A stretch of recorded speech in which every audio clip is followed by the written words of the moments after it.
เอวเธอเด้งเด้งเด้งเด้งเด้งเด้งเด้งหน้าเด้งหลังเด้งเด้งเด้งเด้งเด้งยกไปทางซ้ายเด้งเด้งเด้งเด้งเด้งยกไปทางขวาเด้งเด้งเด้งเด้งเด้งเอวเธอเด้งหน้าดูเจอทีไรชอบยุบยูทำไมไม่รู้โอ้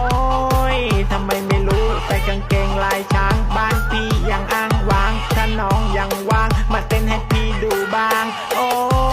ยใจมันวาววิวโอ้ย ကဲအားလုံးမြင်ကြတဲ့အတိုင်းပဲနော်ထိုင်းလူမျိုးကလောက်တာဗျာဘယ်လူမျိုးဘယ်ဘာသာကပဲမကောင်းမှုကိုလုပ်သည်ဖြစ်စေမကောင်းမှုကိုလုပ်မိပြီဆိုရင်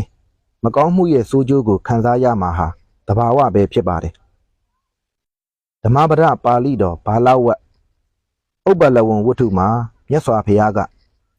မဓုဝမေညတိဘာလောယာဝပပံနပိစတိယဒာစပစ္စတိပါပံဘာလောဒုက္ခနိကိစတိလို့ဟောကြားတော်မူပါတယ်အဓိပ္ပာယ်ကမကောင်းမှုအကျိုးမပေးသေးသမျှကာလပတ်လုံး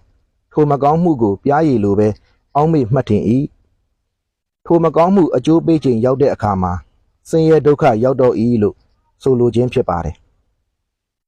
ဒါကြောင့်မကောင်းမှုကိုပြားရည်ကဲ့သို့ချိုချိုမိန်မိန်ကြီးလုပ်နေတဲ့လူတွေကိုပြောလိုတာကမကောင်းမှုကိုမိမိကြိုက်လို့ချိုမိန်စွာလုပ်တာကိုလုပ်ပါသို့တော့ထိုမကောင်းမှုအကျိုးပေးခြင်းရောက်ပြီဆိုရင်တော့